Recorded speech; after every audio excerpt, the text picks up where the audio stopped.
I've gotten into this Let's Read podcast, and it's gotten me to share these stories for the first time on the internet. Anyways, it was when I was about 15, 16. I'm 19 now. Me and my cousin, who was 10-ish at the time, went at a night walk because I've been promising him that we'd explore at night, so we went to the trail by my house. To explain the trial for later in the story, there is a portion heading back where one side of the trail is houses and a road and streetlights, and the other side is hills with a small portion lit up from bouncing light from the streetlights. And as we entered the trail, that creepy feeling of just knowing something wasn't right was there. But being young and with my cousin in high spirits, we kept going like nothing happened until we started heading back. I forgot about the initial feeling I had and was pretty calm until we heard a really loud bark. But I know it wasn't a bark. It was like a really deep, metallic mimic of a bark out of a dry, scraped throat. And I looked to where I had heard it, and I saw these yellow eyes, standing 10 feet tall, inhumanly tall. I couldn't see any facial features or torso or arms, but I could see what looked like to be a white, dirty, muddy animal fur around its belly area, barely lit up in the light of the streetlights. I knew it was inhuman. I knew it wasn't an animal either, but something trying to mimic the sound of a dog. I felt the hair on my body rise up, and I felt my blood turn cold. The fear came over me, and my cousin both saw it, stopped talking, and tried to walk back home like nothing was wrong. But everything felt so wrong. Even when we made it out, we still heard those fake scraped metallic barks, and that was pretty much until a few days later when I was biking down my King driveway in front of my house on the other side of the street when I saw I swear, a black wolf more the size of a coyote with those same yellow eyes staring at me. And seeing those eyes, I remember not being scared, but at the time stopped, like instead of riding down the hill, I was looking into its eyes, stuck in time for what felt like a minute or so, then snap, I'm back riding down the hill, looking still into its eyes, staring back at each other as I rode off. I still get scared, and my body reacts in fear every time I think or really tell these stories in detail. I don't know what I saw, and my cousin did too.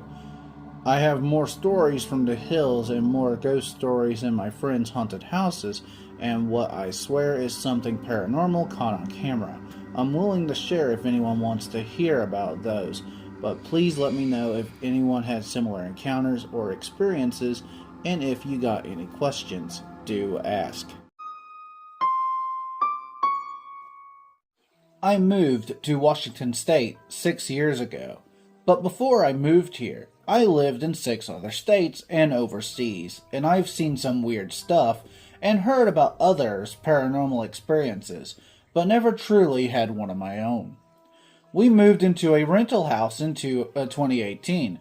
As soon as we moved in, I started hearing things. Once in a while, I would work from home and would hear things walking upstairs or knocking, and as soon as I would rush upstairs, it'd stop, or if I called out for it. Other weird things started to happen as well. Lights would flash in the main bathroom, and randomly my jewelry would disappear. It would show up days later. The 2 worst experiences in that house were the knocking, where I legit thought that any door I would close and there was knocking. This happened many times, and my husband would think I was crazy. The craziest experience was a year after we moved in. I was working late one night when doing some paperwork, and my Ring camera went off for activity. I looked at the phone app and saw a weird orange light floating around my front door. I was shocked, had never seen this before. I went up to the front door, peeked outside to the window next to the door, and saw the orange orb. I let out a gasp, ran upstairs, and hid under the covers of my own bed. I know, real mature, right? It freaked me out. I did not think paranormal activity. I had never seen that orb since then. Then, a few years after that we had moved into a different home, a nice newer house, but again, just like the first one, very close to the woods, which I am not a huge fan of, especially at night. I started hearing random noises, knocking, and other things shortly after we'd moved in. A month into living in that house, things got heavy. Our family's life started spinning out of control. My children had sleep issues. Everyone seemed to get sick more often. Everyone seemed more crabby, and even my son, who was 15 years of age at the time, dropped out of high school out of the blue. It was a seriously rough time. Things got better, but then this past spring in 2024, things ramped up again. Our bank account was hit by a hacker and we were missing thousands of dollars. Our truck died and was unrepairable, and there I was in a car accident that totaled my car, and I ended up with a serious concussion and other neck issues. Things started snowballing again. I started having sleep issues and never felt comfortable in our own bedroom/bathroom. We decided to take a 10-day vacation with our kids in the beginning of the summer and just to get away and have fun. I had a feeling our house was being infiltrated by paranormal entities, but I couldn't admit it to myself. When we came back, it was worse. It was like the house was possessed.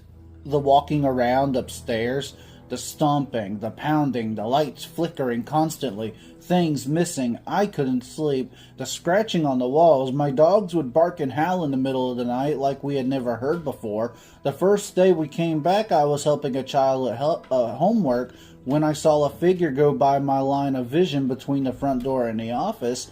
It looked like a person, but it was a vague black shape. My husband said I was white and drained in the face of all color. The final straw was the next night when I was getting ready for bed. It sounded like someone jumping with boots and scratching and was ungodly loud. I screamed out loud for it to stop, and it did. I sat there stunned for at least 10 minutes. I softly shut the drawer to my bathroom vanity, and I heard the same drawer shut from behind the wall. Then I heard knocking on my bedroom door and my daughter talking. I told her to come in. She didn't, and then she said it again.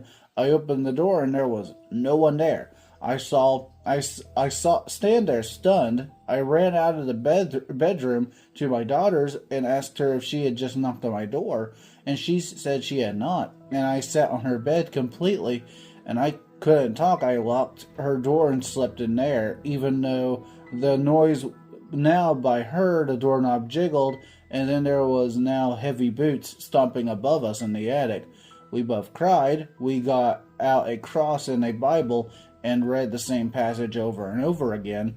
We made the sign of a cross and begged for it to leave us alone. Finally, after a few hours of this, we fell asleep from pure exhaustion. The next day, I consulted my friend who does readings and a minister. I did all of the things they recommended, including cleansing the house, and within a few days, it all subsided. I couldn't sleep in my room for days, though. It took me a while to go back to my bathroom and bedroom. I still do the cleansing type of things to my house and property to ward things away. I wonder if something was in our first house, attached itself to me, and then maybe came to the newer house that we live in now, and things got worse. I could speculate, but I do not know. I've been told it was a poltergeist for the amount of noise it made. I find it weird, though, how it was bad here in my bathroom, and it was that way at the other house as well. I also been told that the land could have might be Native American burial area, as it was not bought and developed until 2007, and was even untouched. I had a feeling maybe it might have been both. At least if it happens again, I know exactly what to do. This experience I would not wish upon anyone, and it has seriously rough time in my personal life, and my children's and my marriage. My mental anguish caused was so draining, and everything seemed worthless and pointless in life. It was like I didn't even have hope, and I had never felt that before. Amazing what power it can have over you, but I'm glad I had the power to overcome it and have it leave my own home.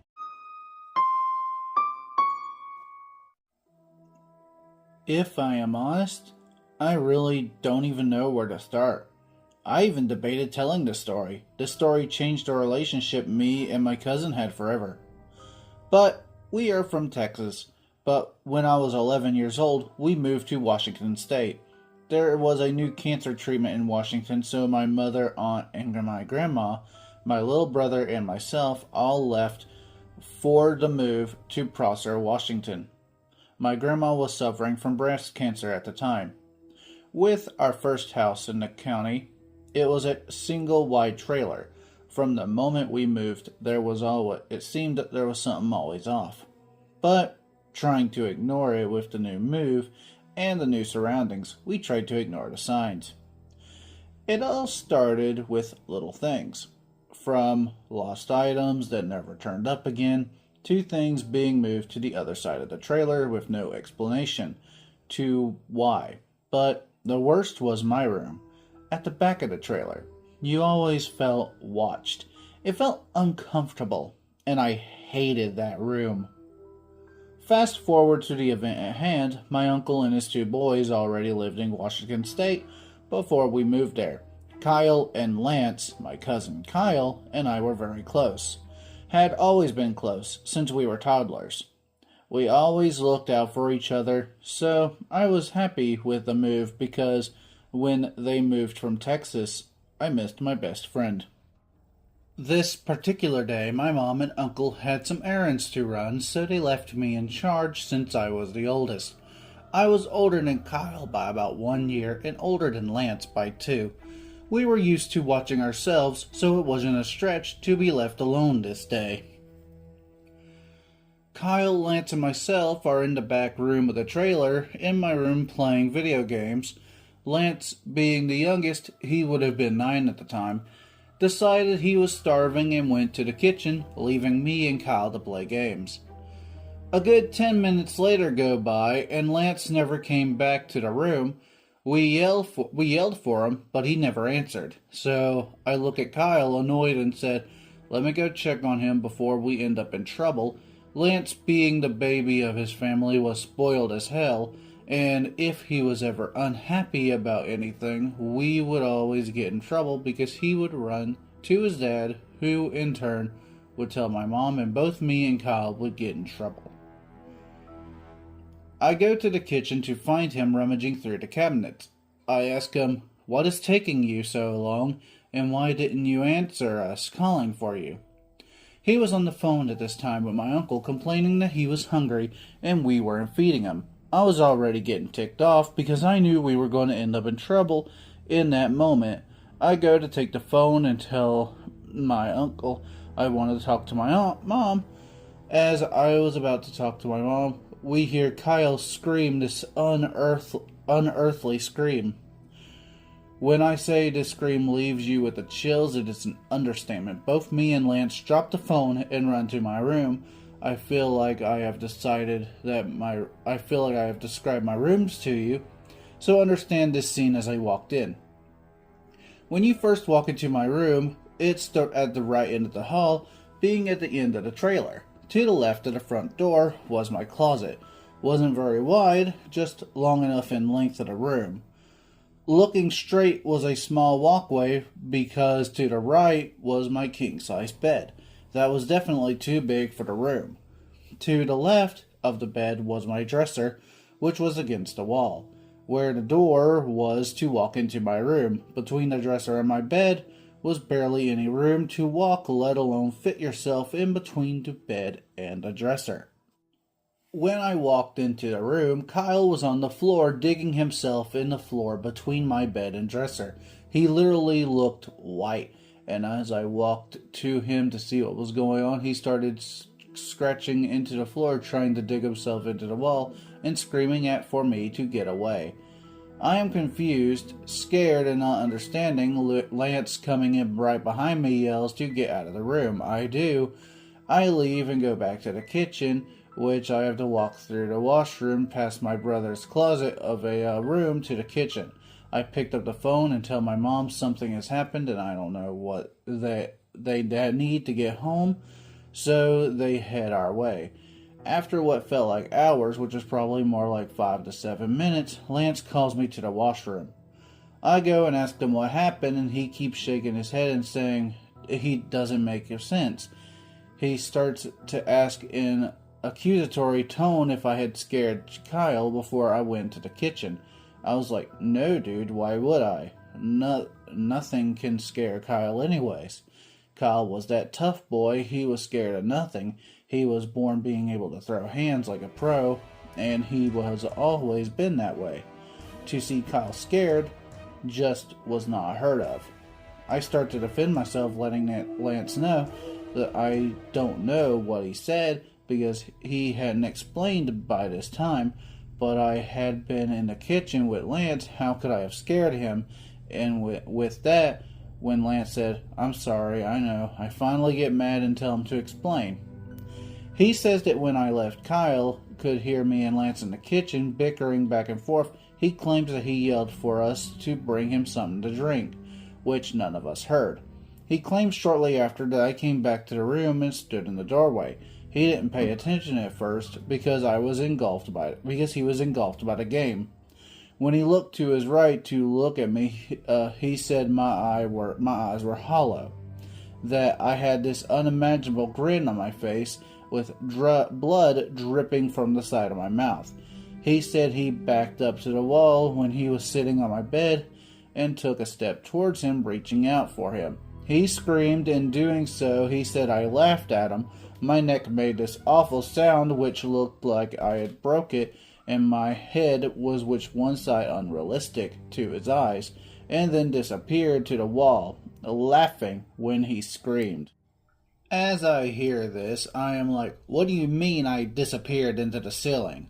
Lance lets me know that Kyle doesn't want to see me for a while, that whatever happened messed him up. He was having a hard time understanding what just happened. He also states that he claims I was wearing a different outfit, that I had a white shirt on and my hair was shorter than it was at the time.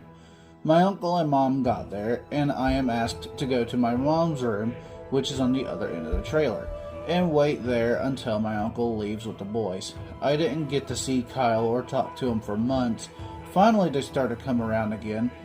The whole incident gets brushed under the rug. Our relationship has definitely changed, but you can see he is trying to mend things, and so am I. Fast forward to almost a year later, and my dad has now moved to Washington with us. My uncle comes over without the boys this particular night. My dad, mom, and uncle and myself are in the living room watching TV, and my dad pauses the movie and goes to the restroom. After about 10 to 15 minutes, my dad comes out and is yelling at me, grabs me by the shirt, and accuses me of being disrespectful. My uncle gets up, and now him and my dad are getting into an argument because my uncle is mad that my dad approached me out of nowhere, and my mom is trying to stop a fight while also trying to figure out what my dad's accusations are coming from. My dad finally explains that I was knocking on the restroom door non-stop, and when he tried to ask me to stop, I smirked at him and walked away down the hall. My mom tells my dad that that is impossible because I have been in the living room this whole time, and that I hadn't moved from my seat. My uncle, who finally calmed down, reiterates what my mom said. My dad doesn't believe them and is saying that they were trying to cover up for my disrespectful behavior. I am now crying because I am afraid that once my uncle leaves, I am going to be in huge trouble. So we are all sitting there in the living room. No one is talking. Everyone is just kind of there. And my dad breaks the silence and asks me, were you wearing a red shirt the whole night? I looked at him confused, but said yes, then asks me to put my hair to the left side of my face. I looked confused, but as I do, he doesn't say anything else or like a good minute or two, and then says, your hair is longer, and if I'm honest with you, your hair is darker now than when it was in the hallway. Still not fully understanding what's going on, My dad starts to explain that when he went to the restroom, he had to walk past my brother's room to go to the washroom. And right before you get to my door to the right of you is the restroom. He said that he had just sat down when someone started knocking. He said that he started and he was using the restroom, and a minute or two later, someone was knocking again. And again, he was letting them know that he is in the restroom. Then he says it's silent and he uses it, but when he is finished, someone starts banging on the door, like full-on cops about to raid the restroom kind of knocking. He is telling them to stop and that he is trying to finish and get up. Swings the door open mid-bar near banging and sees me turn around and walk away. He is yelling at me. Mind you, none of us heard any of this, not even his yelling in the living room. As I am walking away, I turn and smirk at him, then walk off. But he says my eyes looked dark, and I was wearing a white shirt and some type of dark pants. But the funny thing was, I was wearing blue jean shorts that night and a red shirt. We moved shortly afterwards, but whatever this thing was followed us for a few years and has taken on my husband's appearance as well. When he was my boyfriend at this time and almost caused a fight between him and his brother. It's been years since the last time we encountered it, but I won't ever forget this experience, because ever since its original appearance in our lives, me and my cousin never fully recovered in our relationship, and it was just never the same after that, and we grew apart. Sadly, I am not good at telling stories, but it feels good to finally get this off my chest. Hello everyone, this is the Sleeping Wendigo, and I hope you enjoyed the video. If you did, don't forget to leave a like, share, and subscribe so you don't miss any videos I post. And, if you want, you can check out my Twitch, Rumble, second YouTube channel, my Twitter, and merch store. Links to all of these will be in the description down below. And as always, I will see you all next time.